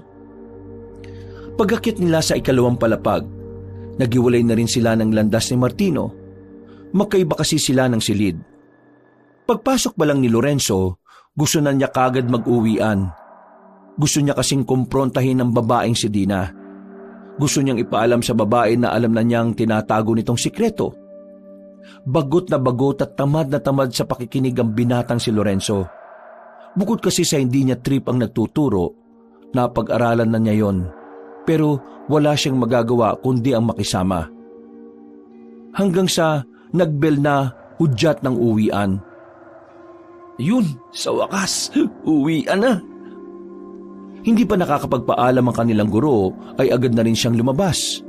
Habang naglalakad, inihahanda na niya ang ballpen sa bulsa. Para kung sakaling biglang magbago ng anyo ang babaeng si Dina, madali niya itong masasaksak. Boss, rinig mo ba ako? Ikaw nang bahala sa akin, ha? Natanong na niya ang silid ni Dina nang bigla niyang makasalubong si Emil sa pasilyo. Uy, pre! Ay, tumigil ka. Nagmamadali ako.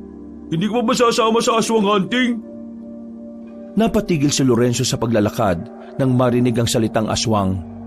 Tila biglang naging interesado ang binata sa sinabi ni Emil. Binalikan niya ito. Tumingin-tingin sa paligid bago nagsalita. Alam mo kung saan may aswang? Oo, kaya nga sumama ka na sa amin. Mamayang gabi. O saan magkikita-kita? Dito lang din sa tapat ng school natin. Alas 10. O sige, sasama ako. Pero sa ngayon, hayaan mo ako. Nagmamadali ako eh. Huy, ayos! Nang marating na ni Lorenzo ang room ni Dina, nagtaka siya dahil wala man lang katao-tao sa loob. Nung unay inakala niyang baka maagang nagpalabas ng estudyante ang babaeng guro. Hanggang sa narinig na lamang niya ang tinig ni Mr. Moreno. Anong ginagawa mo sa harapan ng silid ni Miss Dina? Gusto ko lang sana siyang makausap eh. At tungkol naman saan? Sekretary po ba kayo ni Ma'am Dina? Hindi. Pero bilang isang guro na gaya niya, babalik na lang ako bukas. Sana maabutan ko na lang siya. Wala na rito si Miss Dina. Anong ibig niyo sabihin? Hindi na siya papasok dito kahit na kailan. Bakit? Anong dahilan? Sa pagkakarinig ko, pinauwi na siya ng asawa niya sa Maynila. Taga Maynila siya? Kaya ako may ipapasabi ka sa kanya, pwede naman ako na magsabi. Meron naman akong numero niya eh. Pwede ko siyang hindi na. Kailan mo ba matututunan na patapusin muna ang kausap mong magsalita bago ka magsalita? Kapag nagkabuhok na kayo. Ay, siya nga pala. Naniniwala na ako sa Diyos. Wow! Magandang balita yan. Naglakad na palis ang binatang si Lorenzo. Pinunta na lamang niya ang kanyang kakambal at saka sabay na rin silang umuwi. Dahil hindi niya nakausap si Dina, hindi matahimik ang kanyang kalooban. Kaya nang matapos na silang kumain, palim siyang lumabas ng kanilang bahay. Kahit alas 8 na ng gabi, pinuntahan niya pa rin ang bahay ni Mang Hector.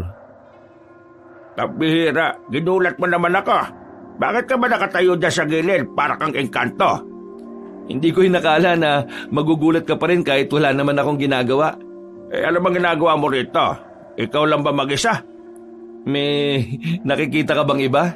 O baka nakikita mong kasama ko si Boss? Sinong boss? Si Boss, ang nakakaalam ng lahat. You know, sa taas. Alam mo, Lorenzo, masaya akong naniniwala ka na may Diyos. Pero pwede ba? Diretsahin mo na ako kung may kailangan ka. Gusto kong bigyan niyo ako ng sandata. Sandata? Anuhin mo naman. Gusto kong pumuksa ng aswang eh. Sinasabi mo bang gusto mong sundan yung yapak ng lolo at lola mo? Wala naman akong sinasabi. Di kita matutulungan dyan. Bakit naman? Ayaw niyo bang mapuksa ang mga aswang? Bago mamatay ang lolo mo, nangako ko sa kanya na hanggang sa kanila na lang ang pagiging manunugis ng angkan ninyo. Hindi niya gusto na pati ang mga apo niya malagay din ang buhay sa panganib. Pero aminin man natin o hindi, kailangan natin patayin ng mga aswang. At wala nang ibang gagawa nun kundi kaming dalawa ni Martino. Gusto mo ba talagang maging manunugis? Sabihin na lang natin na gusto ko lang talagang iganti si Lola. Mang Hector, kailangan mo akong tulungan. Ilang estudyante na ang nawawala sa school namin. Malakas ang kutob ko na ginawa na rin silang aswang. O kaya naman, kinain na rin sila. Bakit ngayon mo lang ito sinasabi? Siguro dahil walang nagtatanong. Pambihira. O sige, tutulungan kita. Pero sa isang kondisyon. Anong kondisyon? Huwag mong ipapalam kay Cesa na ginagawa ko ito. Mahayayari ako ron. Kay Martino, pwede mong sabihin sa kanya, mas maganda nga kung dalawa kayong narito ngayon. Halika, pumasok ka sa loob. May papakita ko sa iyo. Tumungo lang ang binata. Sa loob ng bahay, merong sikretong pintuan doon sa ilalim ng lamesa. Sandaling bumaba ang matandang lalaki. Pagbalik nito ay may dala na itong katana. Halos 1 metro ang katana na yon. At base sa disenyo, mukhang matagal na ang patalim na yon. 2 katanang ipinatago sa akin ng lola ninyo. Yung isa sa kanya. Yung isang ito, Pagmamay-ari ito ni Asmer, ang lolo mo. Pwede niyo po ba akong turuan kung paano to gamitin? Kailangan ko matutunan to ngayon sa loob ng 1 oras. Ha? Bakit may oras pa? Aalis kasi ako ng 10:00 eh. Maghahanap ako ng aswang kasama ang ilang tao na hindi ko close pero kaibigan ng turing sa akin. Hindi minamadali ang pagsasanay. Hindi mo ito matututunan ng 1 oras. Kung di niyo ako matuturuan ngayon, tingin ko kailangan ko nang umalis. Ihahagupit lang naman tong katana na to, di ba? Ay, huwag kang padalos-dalos. Sige, bye! Ay, Diyos ko naman, ang tigas ng ulo. Wala nang nagawa pa matandang sektor nang umalis na ang binatang si Lorenzo.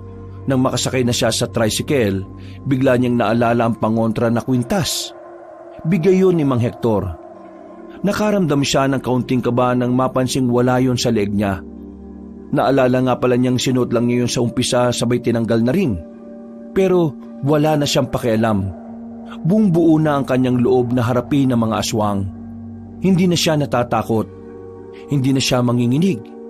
Dahil ang tanging tumatakbo sa isipan niya ay maiganti ang kanyang lola at mapigilan ang pagkawala ng mas marami pang estudyante sa kanilang paaralan. Maya-maya lang, nakarating na siya sa harapan ng eskwelahan nila. Oh, butit nandito ka na. Kanina pa ako naghihintay rito eh. Oh, nasaan na ibang kasama natin? Akala ko ba marami tayo?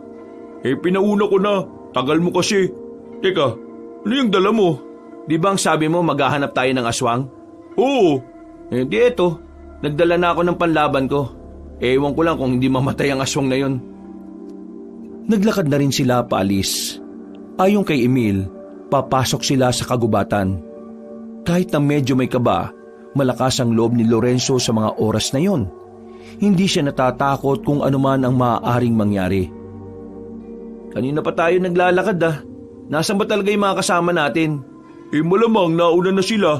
Kung titigil sila sa paglalakad, maabutan natin sila. Nasaan ba kasi yung sinasabi mong kinaroroonan ng aswang? Medyo malayo pa kasi. Kung tinatamad ka na, pwede naman na tayong bumalik. Di na. Nandito na tayo eh. Sigurado ka ha? Pero teka, may tatanong ako sa'yo.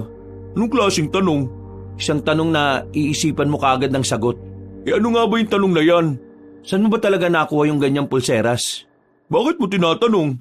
Sagutin mo muna tanong ko. Wala, napulot ko lang to.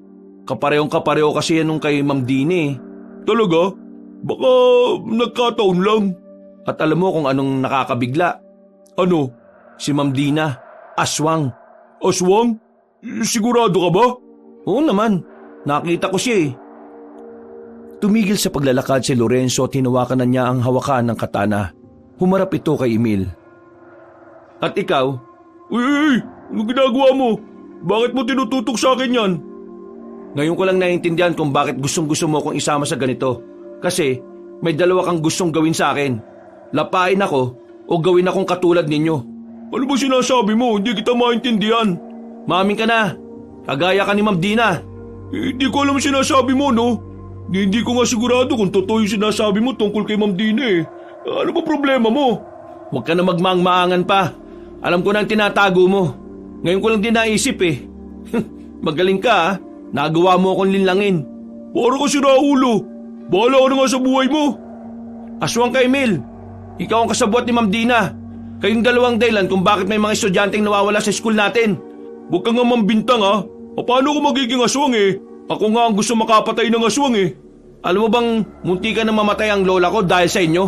Mga salot kayong aswang kayo eh. Mabisit kayo. Dahil sa inyo, napahiya ako kay Martino. Napatunayan tuloy nilang totoo ang Diyos dahil naniwala akong totoo kayo. Ituro mo sa akin kung nasaan si Ma'am Dina. Ituro mo sa akin kung nasaan ang iba pa ninyong kasama. Bibilangan kita ng 3. 1. Wala nga akong alam. 2. Hindi ko nga alam. 3. Pabuelo na si Lorenzo at nakakuha na ng pagkakataon si Emil para makalayo. Nakatalon ito ng mataas patungo sa sanga ng puno. Noong mga sandaling yon, nakumpirma na talaga ng binata na ang lalaking si Emil ay tunay ngang aswang. Di nilabas mo rin ang tunay na anyo mo. Paano mo nalaman na isa akong aswang? Kayo na hinala ka nung una pa lang eh. Pero wala lang talaga akong oras na naisipin ka. Dahil ngayon lang ako naniniwala na totoo pala ang mga aswang. Nung camping, napadaan ako sa tent mo. Nakabukas yun pero wala ka sa loob. Kaya nung umuwi tayo, naisip ko na baka ikaw yung kausap ni Ma'am Dina nung oras na yon. Lorenzo, huwag ka na makialam. Mapapahama ka lang. Hindi mo kakayanin ang mas nakakataas sa akin. Sumusunod lang ako sa utos nila. Hindi ako kagaya nila masama. Lahat ng aswang masama. Hindi mo na ako maloloko, no? Ngayong gabi, papaslangin kita. Paniwala ka sa akin, hindi ako kagaya nila. Nagpipilitan lang akong gawin to dahil biyag nila ang mga magulang ko eh. Hindi rin ako natural na aswang na gaya ni Ma'am Dina. Niyanggaw lang din nila ako. Kagaya ng mga estudyanteng nawawala, biktima rin ako. Ginagawa niyong aswang din ng ibang estudyante? Oo, nagpaparami ang mga aswang. Pinag-aandaan nila ang pananakop nila ng mga baryo sa susunod na buwan. Maniwala ka sa akin, hindi talaga ako natural na aswang. Biktima lang din ako. Ginagawa ko to para sa mga magulang ko. Di ako madaling maniwala sa mga taong una nang nagsinungaling. Patunayan mo muna sa akin na hindi ka talaga gaya nila. Sige, tuturo ko sa iyo kung saan dinadala ang mga estudyanteng binibiyag. Nandun din si Ma'am Dina. Si Ma'am Dina ba ang pasimuno ng lahat ng ito? Hindi, tauhan lang din siya. Pero mas mataas siya sa amin. E di sino ang pinuno nyo? Sa pagkakaalam ko, yung principal natin ang pinakapinuno ng mga aswang eh. Sigurado ka ba sa sinasabi mo? Hindi ka ba nagtataka? Ang daming nawawalang estudyante pero hindi mo lang kumakalat. Alam mo rin ba kung bakit walang magulang na nagre-reklamo kapag kinukuha nila ang estudyante? Yung mga magulang, kinakain na o kaya dinudukot tapos pinapalapa sa ibang bagong aswang. Kaya paniwala ka sa akin, ito ang totoo. Hindi ko alam kung paniniwalaan kita eh. Pero hindi ko babaliwalain ang sinasabi mo. Lorenzo, yung lola mo, kailangan niya mag-ingat. Isa siya sa punteriyan nila Ma'am Dina. Ililigpit nila ang dating dakilang manunugis. Pagkatapos ng lola mo, kayo na ng kambal mo ang susunod. Bumaba na si Emil at muling lumapit kay Lorenzo. Itinapat na mismo ni Emil ang katana sa kanyang leeg. Sige, gilitan mo ang leg ko kung sa tingin mo hindi totoo mga sinasabi ko. Paniniwalaan kita, pero sa isang kondisyon. Anong kondisyon? Tutulungan mo ako. Bukas ng gabi, pupunta ka sa bahay. Ititipon ko sila lola. Sasabihin mo sa kanila ang lahat ng nalalaman mo. Sige, papayag ako. Pero sa isang kondisyon din. Di ka pwede magbigay ng kondisyon, no? Kapag may isa ng kondisyon. Lorenzo, sa oras na mamatay ako, pakiusap, iligtas mo mga magulang ko ha. Hindi sila aswang eh. Buhay na buhay sila bilang tao. Ginagamit ang mga aswang ang kalaman nila bilang mga doktor. Ikaw nang bahala sa kanila ha, kapag may nangyaring hindi maganda sa akin. Sabay na silang naglakad paalis sa gubat na yon. Nasabi na rin sa kanya ni Emil kung saan ang eksaktong lugar ng pinagtataguan ng mga aswang. Nang maghiwalay na sila ni Emil, tila bigla siyang nakaramdam ng awa. Kahit na hindi siya dapat nagpapadala sa kanyang emosyon, pero sa tingin niya, totoo ang mga sinasabi nito. Noong gabing yon, wala siyang napaslang na aswang. Umuwi na lamang siya sa bahay nila. Kinabukasan ng umaga, sa kanya lamang naikwento ang mga nangyari. Maging ang kanyang kakambal ay nagulat din sa mga sinabi niya. Si Emil? Aswang? Oo, aswang si Emil. Pero ang sabi niya, mabuting aswang siya. Mamayang gabi, papatunayan niya yon. Sasabihin niya sa inyong lahat ang mga nalalaman niya. Duda ako dyan. Kung talagang may nalalaman siya, dapat sa pag-uusap niyo pa lang sinabi na niya. Sasaga pa lang siya ng mga impormasyon eh. Sa kanya sasabihin mamayang gabi kung ano mga nalalaman niya. Wag na muna kayong pumasok. Ngayong alam na natin na may aswang sa paaralan ninyo. Hindi na kayo ligtas doon. Sesa, kailangan ko na yatang abisuhan ng tropa. Tropa? Ang ibang manunugis na naghihintay lang sa senyas ni Sesa. Pwede bang sumama ako? Total, nasa akin naman na ang katana ni Lolo eh. Pabihira naman to, nadulas pa. Iligay mo na kay Lorenzo ang katana ni Asmir. Ang kulit eh. Pasensya na. Ayos lang. Binigay ko na rin naman ng katana ko kay Martino. Teka, ayos na sa'yo na sundan nilang dalawa ang yapak ninyo. Naisip ko lang kasi na kung iiwasan nila ang kapalaran nila, baka mamatay lang sila ng walang kalaban-laban. Yun naman pala eh, di ayos na. Mang Hector, Lola, turuan nyo na kami. Napatungo na lamang ang dalawang matanda. Sa puntong yun ay nakaramdam na rin ng pagkasabik ang lalaking si Lorenzo. hindi na siya makapaghintay na makapaslang ng aswang. Makalipas ang ilang oras, sumapit na rin ang kinagabihan. Makakasama sila sa bakuran habang naghihintay sa pagdating ni Emil. Pero mag-iisang oras na ay wala pa rin ito. Sigurado ka bang nagsasabi siya ng totoo? O baka tinakasan ka ng kaibigan mong yan? Kung hindi siya dumating ngayon, pinatunayan niya lang na masama nga siyang aswang. Sandali. Siya na ba yun? Napatayo sila nang matanaw ang paggewang-gewang na tumatakbong lalaking si Emil. Nang makarating na ito sa kanilang bakuran, ay saka na ito bumagsak sa lapag. Nakaanyong aswang pa ito, pero maraming sugat sa katawan at sumusuka na rin ang dugo. Emil, anong nangyari? Lorenzo, hindi ang principal natin ang pinuno. Alam ko na kung sino. Sino? Sabihin mo! Si... Hindi na naituloy pa ng lalaking si Emil ang kanyang sasabihin nang di na nito kayanin ang dami ng hiwa sa katawan nito. Nalugutan na ito ng hininga at hindi na nila nalaman kung sino ang pinuno ng mga aswang. Kailangan natin siyang alisin agad dito. Kapag nakita ng mga tao na aswang siya, maghihinala din sila na baka aswang din tayo. Anong gagawin natin sa kanya? Karaniwang sinusunog ang bangkay ng mga aswang. Pero dahil kaibigan mo naman siya, ililibing na lang natin siya. Sa likod bahay, doon na lang natin ilibing ang aswang na ito. Dati, hindi ako naniniwalang may Diyos at may aswang eh. Ngayon, kailangan kong maniwala na may aswang na mabuti. Inilibing nila ang lalaking si Emil. Kahit na papaano, nakakaramdam ng lungkot ang lalaking si Lorenzo.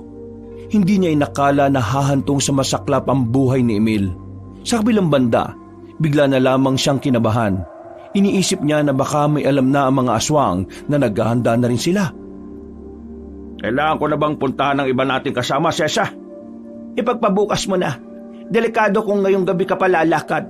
Dumito ka na rin magpahinga. Maya-maya lang, pumasok na ang dalawang matanda sa loob ng bahay. Habang si Lorenzo naman, nasa harapan lang ng bahay.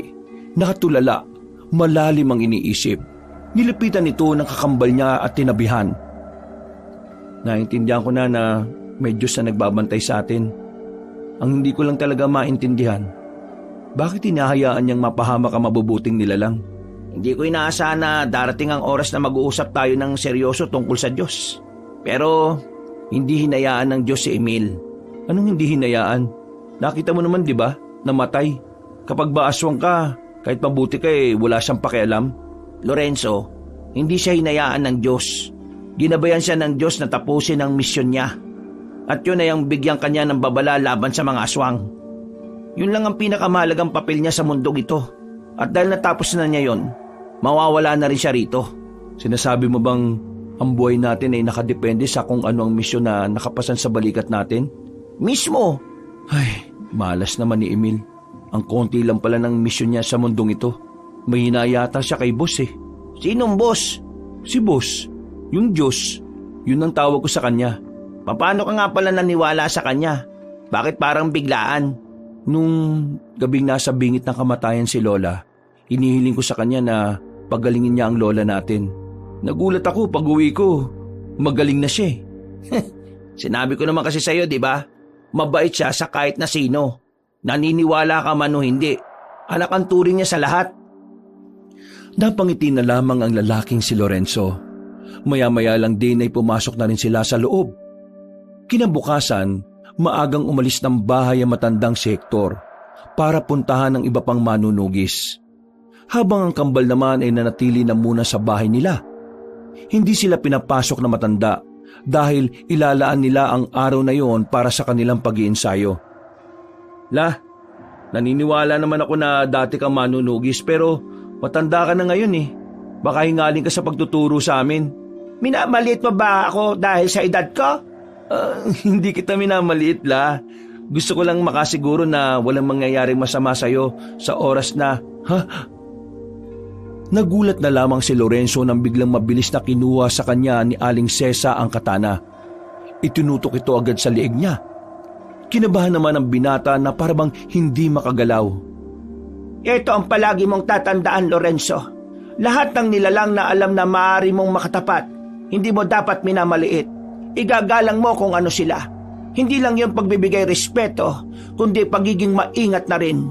Kapag wala kang kaalaman tungkol sa kaharap mo, ang una mong iisipin, malakas siya.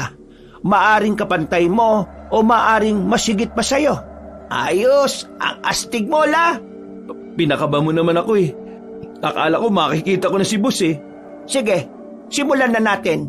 Dahil ang pagsasanay ay gagawin lang natin ng buong maghapon. At pagsapit ng gabi, gagamitin nyo na ang mga matututunan ninyo. Nagkatinginan ng kambal. Napangiti na lamang ang matandang babae. Maya-maya lang din sinimulan na nila ang kanilang pag-iensayo. Hirap na hirap ang kambal. Kahit matanda na ang lola nila, hindi nila yun matalo sa laban. Isa laban sa dalawa. Pero hindi naging kalamangan para sa kambal ang kanilang bilang. Masakit ang kanilang katawan na matapos na ang ginagawa nila. Wala na silang oras. Ang mga susunod na sandali ay ang pagharap na sa mga kalaban. Kaya kahit na wala pa silang pahinga, tumungo na rin sila sa bahay ni Mang Hector. Naroon na rin ang iba pa nilang mga kasama. Nagtitipon na ang mga manunugis. Mga kasama, magbigay galang sa isa pa nating pinuno. Yumuko ang mga manunugis. Namangha naman ang kambal sa kanilang nakita. Hindi nila inaasahan na ganun kataas ang paggalang ng mga yon sa kanilang lola. Ang dalawang binatang yan ay ang apo ni Asmer at Cesa. Sila ang napipintong sumunod sa yapak ng mga pinuno natin. Hindi nyo kailangan magbigay galang. Wala pa naman kaming napapatunayan eh. Di hamak na may mga karanasan na kayo sa amin. Kaya kami ang dapat magbigay galang sa inyo. Martino. Bakit? Yumuko ka rin. Wow! Iba pala epekto sa iyo ni boss, ano? Nagiging matino ka. Ngayong gabi, mabubuhay muli ang alitan na matagal na dapat natuldukan. Magaganap muli ang kaguluhan sa pagitan ng kabutihan at kasamaan. Iandaan niyo mga sarili ninyo. Dahil ngayong gabi, pupuntahan natin ang mga aswang. Paumanhin sa inyong lahat. Dahil hindi ako makakasama sa inyong laban. Pero ipagdarasal ko kayo sa Diyos Ama na sana tagumpay ang kasama ninyo sa inyong pagbabalik. Pagkatapos ng sandaling pagtitipon, umalis na rin si Aling Cesa kasama ang ibang manunugis. Inihatid ito patungo sa may ligtas na lugar. Maya-maya pa, sinimulan na rin nila ang paglalakbay. Martino, Bakit? hindi pa rin ako makapaniwala eh. Makapaniwala na alin? Eto, nandito tayo. Parang nakaraan lang, nagdududa pa ako kung may Diyos. Tapos ngayon, nandito ako, kasama niyong haharap sa mga aswang. Sinabi ko naman kasi sa iyo iba maglaro ang tadhana. Pero ang mahalaga, nakilala mo na rin ang Diyos sa wakas. Pwede ko bang hilingin sa kanya na sana hindi tayo mapahamak? Pwede naman. Bakit naman hindi? Sandaling pumikit ang lalaking si Lorenzo. Awa na yon nang maramdaman nilang tila may nakamasid na sa kanilang paglalakbay. Tumigil si Mang Hector sa paglalakad. Sa puntong ito, nakaramdam na ng kaba ang kambal. Mga kasama, narito na sila. Lorenzo, kalma lang Huwag ka matataranta Ayan na sila. Naglabasa ng mga aswang sa gilid, sa likod at sa itaas. Dahil dito, sumiklab na ang kaguluhan. Dahil nasa kagubatan sila at limitado lang ang liwanag na nalilika ng mga dala nilang lampara, nahirapan silang kalabanin ng mga aswang sa unang 10 minuto. Hindi nila matamaan ang mga yon. Kaya naman nakaisip ng paraan ang lalaking si Lorenzo. Inilabas niya ang daladalang lighter. Boss, naririnig mo naman ako ngayon, di ba? Sorry agad Kailangan ko tong gawin. Sinunog ni Lorenzo ang mga tuyong dahon sa lapag. Nang lumaki ang apoy, nakalika sila ng mas malakas na liwanag. Nakita na nila ang mga aswang kung saan nagtatago. Kaya sa mga pagkakataong ito, nagawa na rin nilang labanan ng patas sa mga yon. Unti-unti nilang nababawasan ng bilang. Lorenzo, nakita ko si Ma'am Dina sa gawing yon. Dito ka lang, ako nga harap sa kanya. Sasamahan kita! Mabilis na tumakbo ang dalawa patungo sa kaliwang banda. Nang makarating na sila sa maisan, nakita nila roon ang babaeng si Dina. Tila hinihintay lang din sila nito. Tama nga ang hinala ko. Kayong dalawang apo ng mga dating manunugis na si Sesa at Asmer. Buti naman at wala ka na sa school natin. Bukod sa wala kaming matutunan sa'yo, umay na kami sa amoy mong malanse. Mahusay at matalino ka, Lorenzo. Pero mali ka ng tinatahak mong landas. Hindi mo alam ang pinasok mo. Hindi na mahalaga kung delikado o hindi ang pinasok namin. Dahil ang mahalaga sa amin ngayon, mapuksa kayo mga aswang kayo. Ma'am Dina, sayang kayo. Ang ganda nyo pa naman. Pero sa likod ng kagandahan nyo isa pala kayong alimaw. Isa ka rin palang may pagnanasa sa akin. Kunwari ka pang... Ang dami mo pang sinasabi! Pinukol ni Lorenzo ang nadampot na bato sa direksyon ng aswang na si Dina. Tinamaan niya ito sa mukha, dahilan para mahilo agad ang babae. Papaslangin ko kayo! Gumapang na mabilis si Dina. Nang makalapit na ito sa kanya, tumalon ito ng mataas. Nahawakan nito si Martino. Nakalmot nito si Martino sa balikat. Pero mabuti na lang ay nadaplisan lang ito dahil nagawa nitong makailag. Ayos ka lang? Pag mo akong intindihin. Muling umatake ang aswang na si Dina. Pero sa pagkakataong ito, nakakuha na ng tamang pagkakataon si Lorenzo para sa kanyang pag-atake. Mabilis niyang nilapitan ng babae habang nakatalikod pa ito. Isang mahabang hiwa ang nagawa ni Lorenzo sa likod nito. Hindi na naman nagsaya ng oras si Martino. Tinaga naman ito sa hita si Dina. Nang mapalood ito, agad nang itinarak ni Lorenzo ang katana sa likod nito. Tumagos pa yon sa kaliwang dibdib ni Dina. Dahilan para unti-unting madapa na lamang ang babaeng aswang. Sabihin mo, nasaan ang pinuno ninyo? Hindi niyo siya kakayanin. Nasaan ang pinuno ninyo? Hindi na nakasagot pa ang babae ng tuluyan na itong malagutan ng hininga. Naglakad na sila paalis, pero hindi pa man sila nakakalayo. Naramdaman nilang may tao sa kanilang likuran. Nang humarap sila, nakita nila si Mr. Moreno sa gilid. Nanlalaki ang mga mata, nakatingin sa kanila. Nagtataka rin sila kung ano ang ginagawa ng kanilang guro doon. Anong ginagawa nyo? Anong ginawa nyo kay Miss Dina? Mr. Moreno, nagkakamali ka ng pagkakaintindi. Pumatay kayo ng tao. Nilabag nyo ang kautusan ng Panginoon. Masasama kayo, mga dyablo! Paano ka napadpad dyan? Huwag nyong ibahin ang usapan. Gumawa kayo ng mabigat na kasalanan. Pinatay nyo ang isang inosente. Aswang si Ma'am Dina. Manunugis kami. Natural lang na patayin namin siya. At pwede ba? Huwag mong binabanggit si boss. Hindi kanya ito tolerate. Anong ito tolerate ang sinasabi mo? Yang pulseras mo. Yan ang simbolo ng samahan ng mga aswang. Tama ba ako? Sa isang iglap, nagbago ang reaksyon ng mukha ni Mr. Moreno. Bigla na lamang itong nagpakita ng nakalolokong ngiti. Isang ngiti na makikitaan ng masamang balak. Tama nga ang hinala ko. Ikaw yun. Ikaw ang pinuno ng mga aswang. Ha!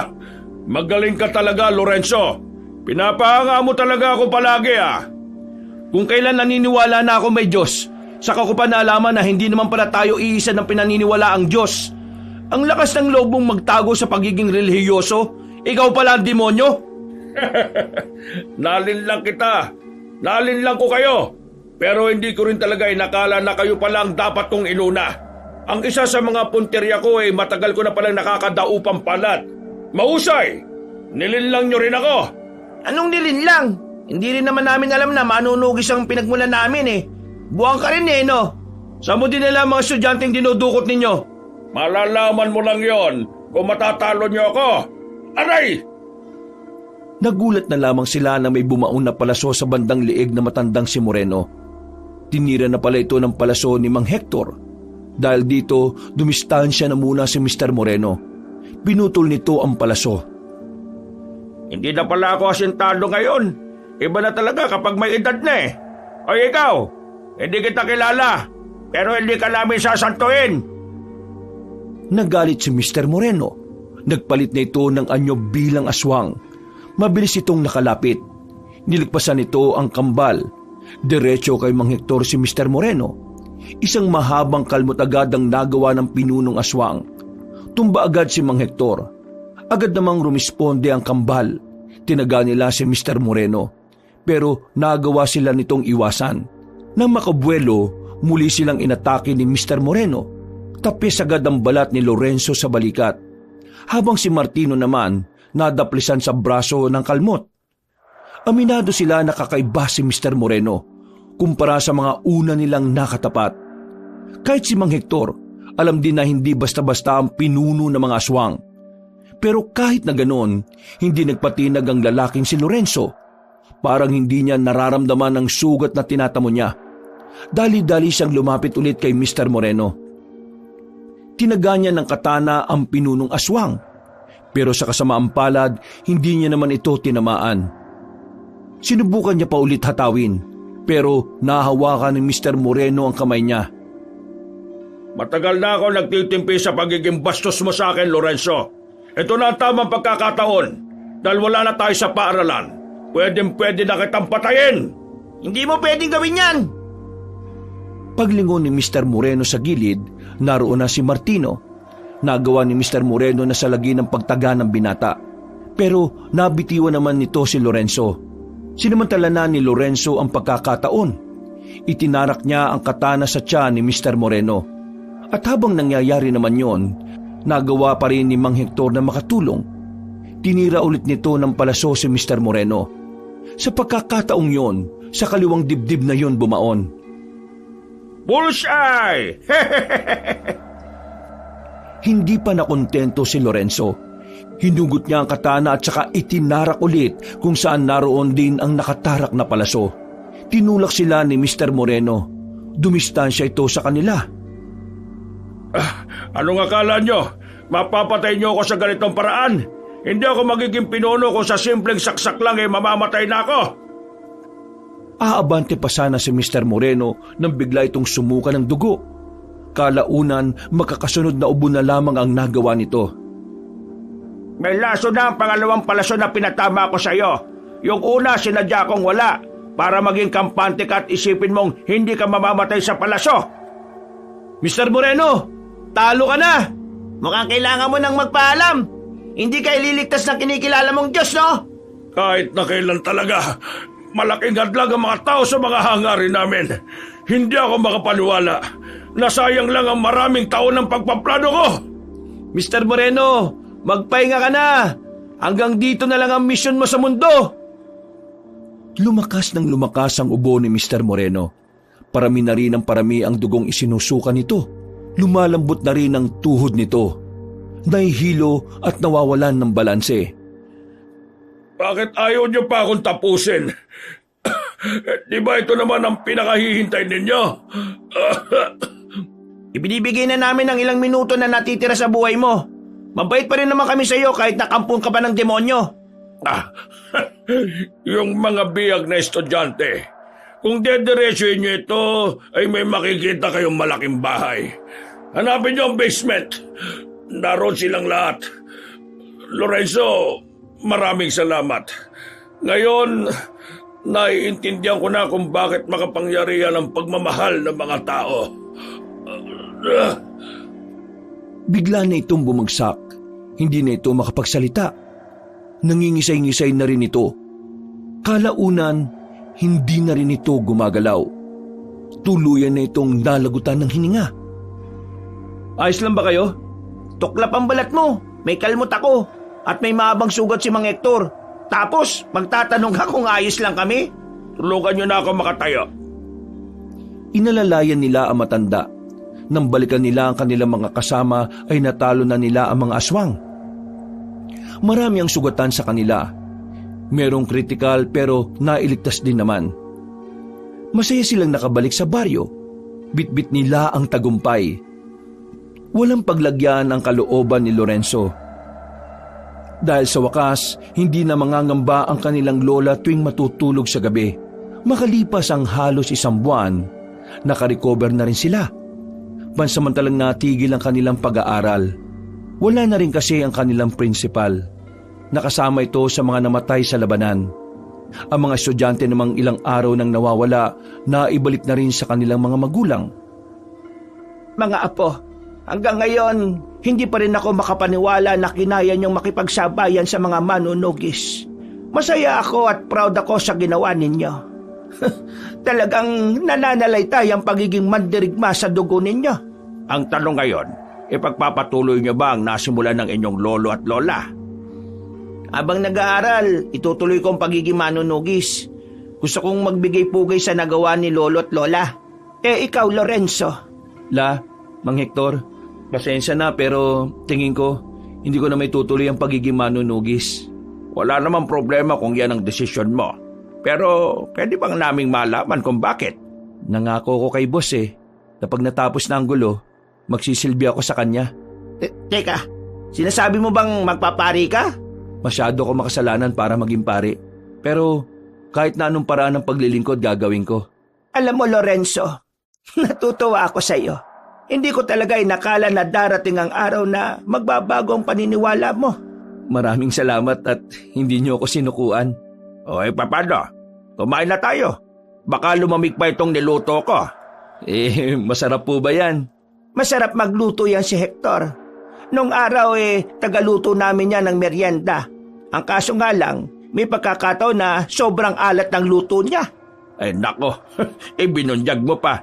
Baka sa susunod hindi na sila kumain ng luto ko. Ayos lang, sa susunod pa naman Pinagsaluhan nila ang mga pagkaing nakahain sa hapagkainan. Masaya ang kalooban ng bawat isa. Payapa at maginhawa. Lalong-lalo na ang binatang si Lorenzo. Sa kanyang mga naging karanasan, natutunan niya na kahit na hindi niya nakikita ang Diyos, ay palagi itong nakabantay, palaging nakagabay, at higit sa lahat, palaging nagmamahal sa kanila. Sa ngayon, nagsisimula ng maganda si Lorenzo para sa pagsali niya sa isang simbahan.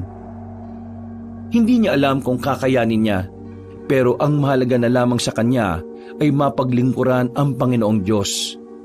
Nangako siya na kahit na anong mangyari, handa siyang ialay ang buhay niya sa ngalan ng kanyang pananampalataya. Wakas,